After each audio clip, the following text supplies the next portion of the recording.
Mohon. Ini merupakan kejadian yang benar-benar miris sekali. Assalamualaikum warahmatullahi wabarakatuh. Perkenalkan, nama saya Nela Destiani dari kelas 2C PGSD. Jadi kita semua sudah tahu ya soal kasus tragis yang terjadi di Sukabumi, di mana seorang petani bernama Pak Otip yang cuma ingin mencari nafkah untuk keluarganya justru malah kehilangan nyawa karena kelalaian dari seseorang. Dia merupakan korban peluru nyasar. Peluru yang seharusnya ditembakkan diarahkan ke hewan buruan justru malah menghantam tubuh seseorang yang tidak tahu apa-apa. Ini merupakan bukti yang salah dan sangat salah dalam penegakan dan pengawasan hukum di lapangan.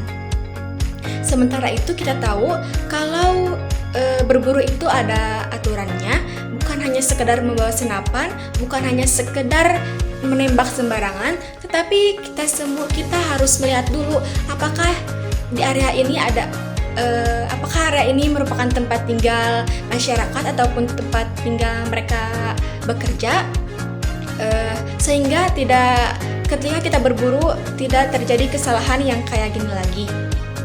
Ketika berburu kita juga harus mempunyai etika, mempunyai batasan, dan mempunyai prosedur keamanan yang ketat.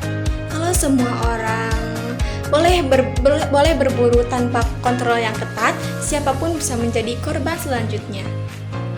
Kalau menurut saya, sebagai aparat dan pemerintah harus lebih serius menangani kasus-kasus yang kayak gini sehingga tidak ada korban selanjutnya.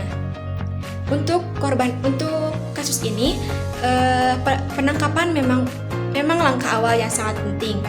Sekarang salah satu pemburu yang diduga terlibat yang berinisial JF asal Bogor sudah ditahan polisi. Senjata yang dia pakai juga sudah disita dan diamankan polisi untuk menjadi barang bukti. Pelaku harus dihukum sesuai hukum yang berlaku, bukan cuma sekedar ditahan sebentar, tetapi harus diadili secara terbuka. Setelah kejadian kayak gini, yang paling dibutuhkan masyarakat itu kejelasan, keadilan, dan rasa tanggung jawab dari pihak yang terkait. Jangan cuma janji ditindaklanjuti, tapi ada hasil yang nyata. Kita semua pengen tahu, pengen melihat apakah ada langkah nyata dari mulai investigasi yang serius, dari mulai saksi, dan juga harus ada kompensasi untuk keluarga korban. Dan untuk keluarga korban, kehilangan ini justru bukan hal yang bisa disembuhkan melalui hanya sekedar proses hukum, tetapi mereka juga pasti memiliki rasa trauma, memiliki rasa kehilangan sebagai sosok suami, kehilangan sosok ayah, kehilangan sosok tulang punggung keluarga, dan nyawa itu tidak bisa diganti dengan apapun. Sekian tanggapan kasus ini dari saya. Mohon maaf apabila ada kesalahan. Wassalamualaikum warahmatullahi wabarakatuh.